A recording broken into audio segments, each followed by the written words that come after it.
Hi, I'm Hayley Boyd, Promotional Director and DJ at WLRA at Lewis University.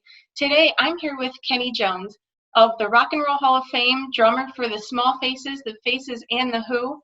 Kenney, thank you so much for interviewing with me today. It's an honor to meet you. It's a pleasure to be with you and help you answer some of your questions today.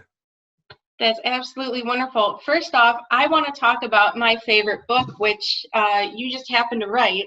Oh, it's one of my favorite books as well. Perfect. Yeah, and you know what? I've even got a signed copy too. I was so excited when I first got it. Great. I'm glad you were.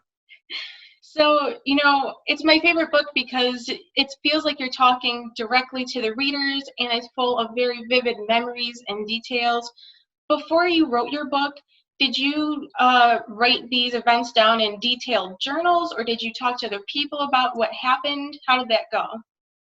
How the book came about is I was asked to write a book because so much had happened to me up until that point, and I was only like 30 years old, and I'd been on a couple of big bands anyway. So people said to me, "You should write a book." So I got quite excited about it, and I thought, "Great!" I started to make notes and bits and pieces. Then I thought about it afterwards, and I thought something feels not quite right. And then I asked myself a few questions, and I thought, okay, I don't feel like I've lived enough life to actually write an autobiography.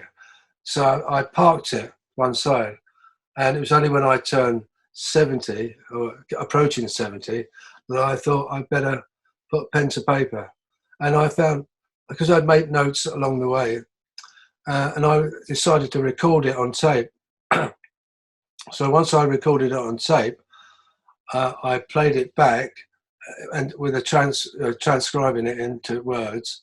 And as I was doing it, it reminded me of other things along the way. So recording it and then writing it down, I thought, oh, I've forgotten something. I remember that. So it was a big help in a way, the way I did it. So, and all I did, to be honest, was tell the truth.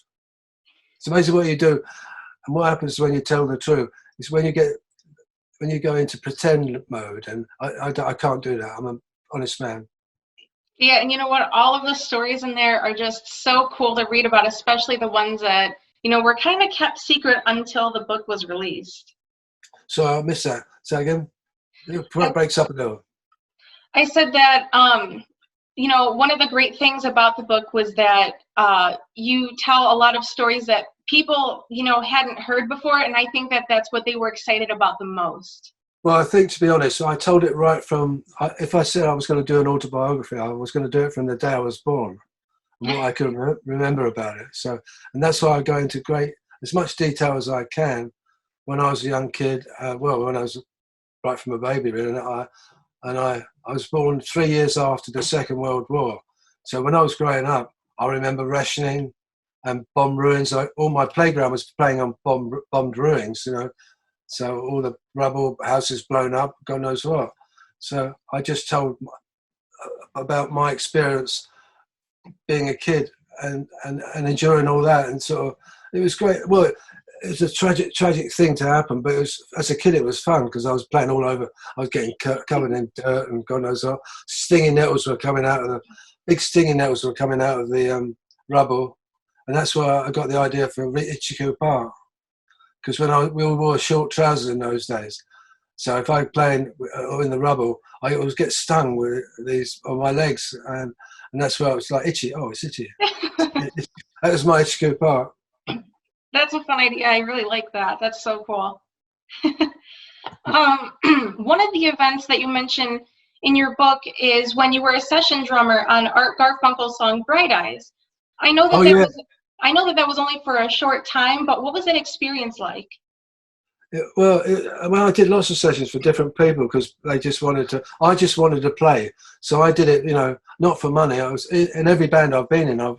People have been called up and say, "Could you play on this? Can you play on that?" I said, and I could never say no. So, and it was also interesting to play with different people. So, and Bright Eyes was great. I got a call from Mike Batt, who wrote Bright Eyes and was the producer. And so there's a great turnaround in Bright Eyes. You can't, in those days, they didn't turn the drums up very loud. If you listen, you can hear it. I'm going to ask him for a remix to turn the drums up. But there's a turnaround means there's a time change in there, and so he talked me through that one. But yeah, it's a great song. I'm proud to play on it. It is, and you know what? It's arguably one of Art Garfunkel's more famous solo songs as well. Yeah, good song. It is. So, you know, going back a little bit, you know, when the Small Faces were really super popular, kind of back in 67, 68, when you guys were, you know, getting songs together for Ogden's Nut Gone Flake, you guys decided to film a video for Lazy Sunday, and it was Yeah. filmed at your childhood home. Whose idea was it to film it there? Well, it's because I think we all came to the conclusion that it should be done where I grew up, at my house where I was born, you know. And we still got the house, funny enough, it's still there. And Wow. an actress played my mum. So the Really? lady who opens the door, she's an actress, and it was quite funny.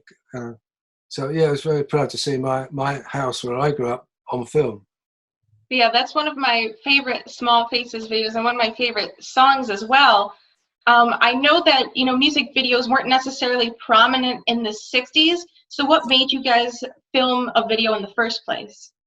Well, videos in those days weren't really. I think it was Andrew Oldham's idea, and so we thought, okay, right, well let's go in the East End and have it the typical neighbour next door. So my house fitted the bill, and that was it. So yeah, no, you're right. Videos were not really the thing in those days. It was you had to go. It cost a lot of money to actually do a video and the time and effort. I think, to be honest, because Steve was a child actor, it was that much easier to do.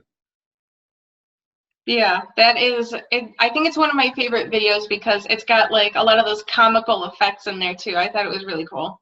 Oh yeah, good. And so, kind of moving on a little bit, after the Small Faces split, you, Ronnie Lane, and Ian McLagan still wanted to play music together, and so eventually you had Ronnie Wood and Rod Stewart, and you guys formed the Faces. How Yeah. did you know them prior to starting a band with them? Well, it all happened by accident because when Steve Marriott left the band, we were all sort of left in limbo. We didn't quite know what to do, bumping into each other. What can we do? So we decided that we would sort of get together sort of once a week and just play. And luckily the Stones had a warehouse in the East End in a road called Bermondsey Street. And they stored all their equipment there. They also had a soundproof room. And so they said, look, guys, go down there, just play, do what you want. So we did. And so we were playing for a couple of weeks, just jamming and messing around. And then Ronnie Lane one week brought down his new next door neighbour, and that happened to be Ronnie Wood. So Woody walks in and we say hello, and that was that. So he started to play. What he said was, I'm just converted from bass. I want to convert from bass to lead guitar. So he's kind of learning a bit more about the lead guitar and stuff like that. So we were jamming and doing all that stuff. And then a few weeks later, Ronnie Wood brought down his best mate, and that just happened to be Rod Stewart. And Rod used to sit on the amps and generate and sort of watch us. You know, this went on for a couple of weeks, you know, a few weeks. And in the end, I said to everybody, you know, come on, we've got to get serious about this. We've got to try and get some vocals going now. And all the time, out of the corner of my eye, I see Rod sitting on the amplifiers, waiting for us to go up the pub. Because he became a great friend and a great. So it was like he was in the band without being in the band at first, and then Ronnie Lane started to sing, and he's got a wonderful, wonderful angelic voice. He does. I thought, great, that's good, yeah, no problem, yeah.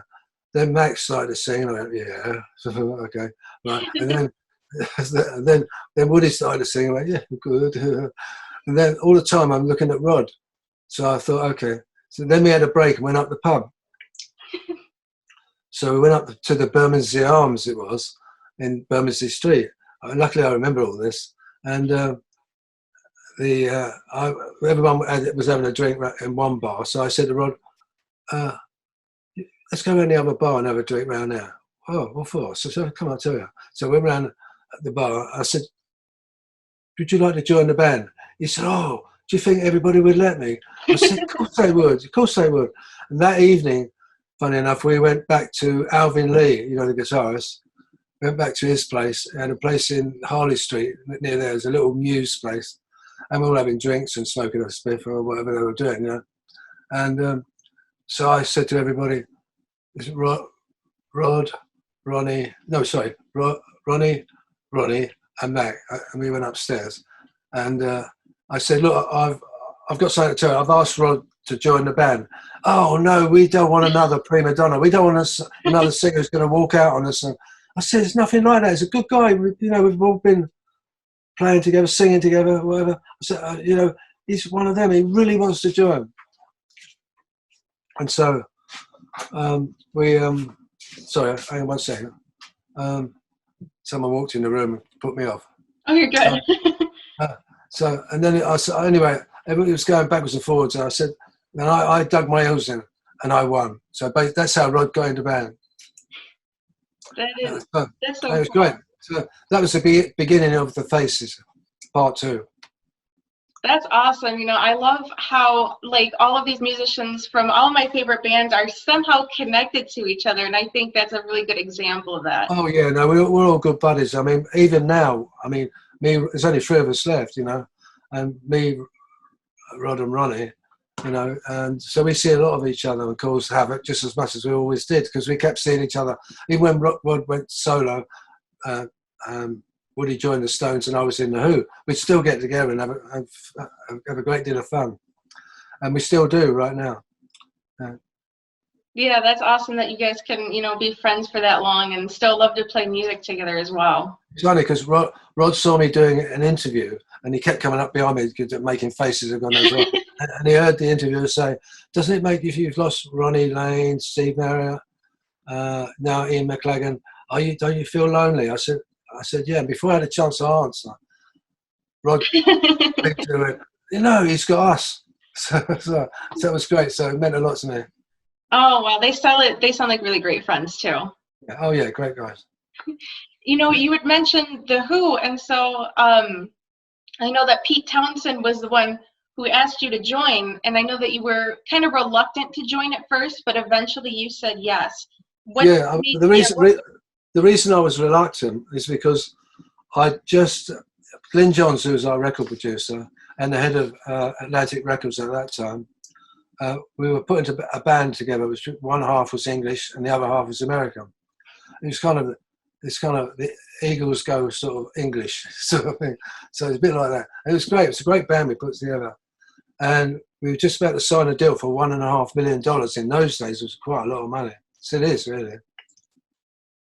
And so I was about to sign, and I think that's how the Who heard about the fact that they were going to lose me if they didn't talk to me, I think. So I got a call from Bill Kirbishley, the Who's manager, and he said to me, "Oh, Kenny," he said, I'll come straight to the point. He said, "The Who have had a meeting and they want you to join the band and not going to consider anyone else, or not considering anyone else." I said, "I'm very flattered, Bill. It's very kind of the band." I said, "And they're great mates as well." I said, "But I'm sorry, I can't." He went, I heard his chin drop on the floor. Sort of thing. So, he said, "What do you mean you can't?" I said, "Look," I said, "because been doing a band with Kenney Jones and we put it together. We're just about to sign a record deal." And, you know, he said, "Well, look, Pete Townsend is coming into the office later on today." I said, "Okay, look, I was happy to see Pete because we toured Europe together, we toured England together as the Small Faces and the Who. We toured Australia, New Zealand, you know, all that sort of." And so we're great mates. And also I played on a lot of demos for him for the Who. Really? And so we'd sitting there talking for a couple of hours, having a good old laugh, and God knows what, it's so funny. And we were just laughing and rolling about. And then Pete just went, after a couple of hours, he just turned to me and said, "You've got to join the band. You're one of us. You're a mod." So he really got to me. So that got to me. I said, "I'll tell you what I'll do." I said, I've got a band I've been putting together, and we've been doing it for a while. I said, "Let me go back and talk to the guys and see, if I'm not going to cause too much grief." So I went back that evening. Luckily, half the band from America were here, and they were staying in an apartment. So we were all deciding to meet there anyway. So I went there, and I said, look, guys, I've got something to say. I said, the Who have asked me to join them. I said, so I feel really bad. You know, I don't quite know what to do. And all of them turned around at the same time, more or less, and said, Kenny, you've got to do it. You've got to do it. Now, they were so lovely and so gracious about it. So I thought, well, there's my sign. So I went back and I said, yeah, okay, I can join them. I've had a word with the band. They're all for it. So there you go. And that's how I joined the Who. But I did say, after talking to Pete Townsend for a while, I said, look, you know, there's no way I'm going to copy Keith. Keith is a unique guy and he's a mad and I'm not mad. I said, I'm a straighter drummer. He's a busier drummer. I said, but, you know, there's a lot of things I like about Keith and a lot I like about his drumming. Also, he's a great mate. I said, so I'll do my best to do whatever I can do and do all that. So but you've got to appreciate, I'm not going to copy him. I'll be a fool to copy him. So and they said, no problem. Pete said, we have a chance to do something completely different now. So I thought, okay, it's completely different. So I thought that's interesting. So when I joined the band, we started to play all the old stuff, and we never ever did anything completely different except the songs. The people wanted to hear the Who songs, you know, "Won't Get Fooled Again," "Who Are You," and all that. Barbara O'Reilly. I used to love playing them because they're news to me. Yeah. So as a drummer, it was great to get my teeth stuck into it. The hardest thing about joining the Who was I had to learn the Who's repertoire, right? And literally within like 2 weeks, 10 days, 2 weeks, because we had a gig afterwards. So getting ready for that. So, and it was, you know, I knuckled down and I made some notes and did everything. It became really enjoyable and fun to do. And also, the rest of the band were so gracious in helping me out for this and, you know, gave me my freedom and whatever. So they were relaxed and good. And so, yeah, that's why I stayed with Who. That's really cool. I mean, I'm glad that you and the Who kind of took that different direction because, you know, some of my favorite Who songs, like You Better, You Bet, you know, Don't Let Go of the Coat, Eminence, Oh yeah, those have you on the drums. I think that's the only hit they've had. You know, sorry, I'm frog in my throat. No, you're good. I mean, yeah, like even more, like I think both of those albums, honestly, are those are probably my favorite Who albums too. I said, oh, okay. Well, Yeah. I like You Better. Funny enough, I do. My band, the Jones Gang, I play. All of us got our own individual bands because we like to play all the time. But my band is a great band. We had a #1 record in the States with a song called Angel. That was really great. But this is going back about 12 years now. I think probably even longer. But what was I? I go off into different tangents. So things come into my head and fly away again. I'll go. Hang on. That's me. I was somewhere, wasn't I? I don't know where I was. Let's go. Ask what's the next question.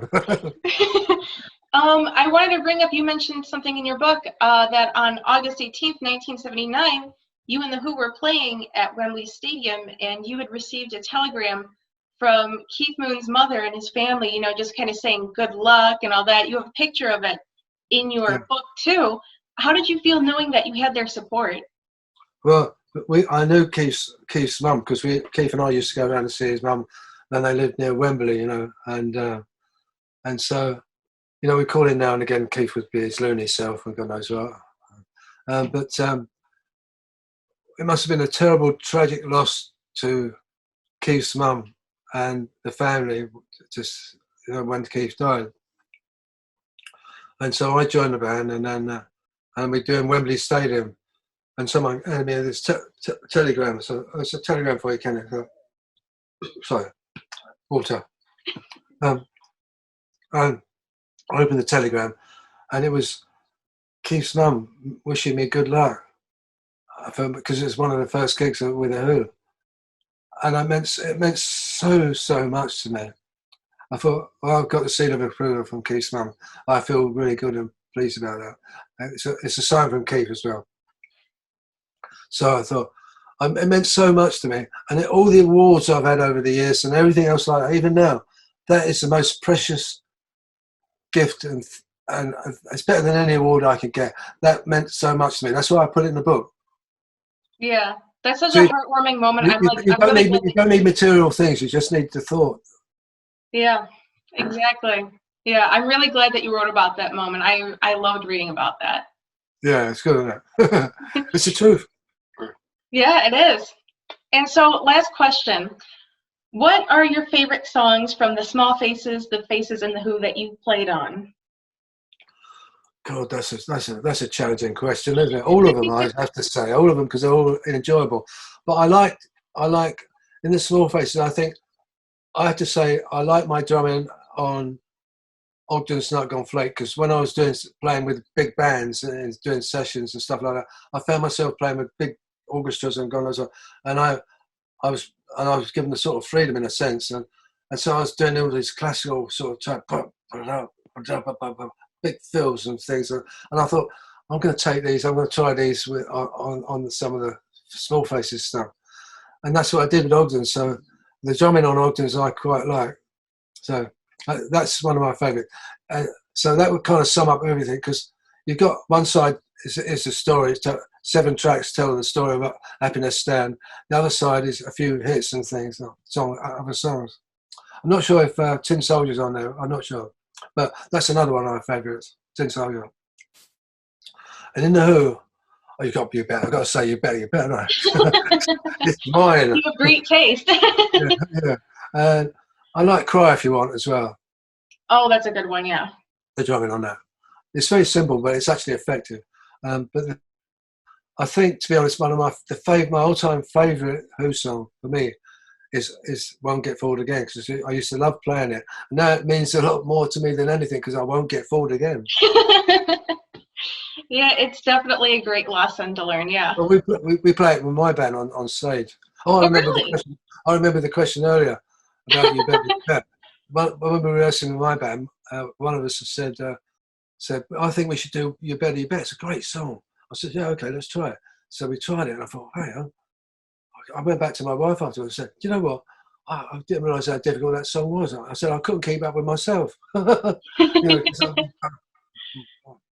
Yeah, no, it's good. Great stuff. Thank you very much for appreciating it.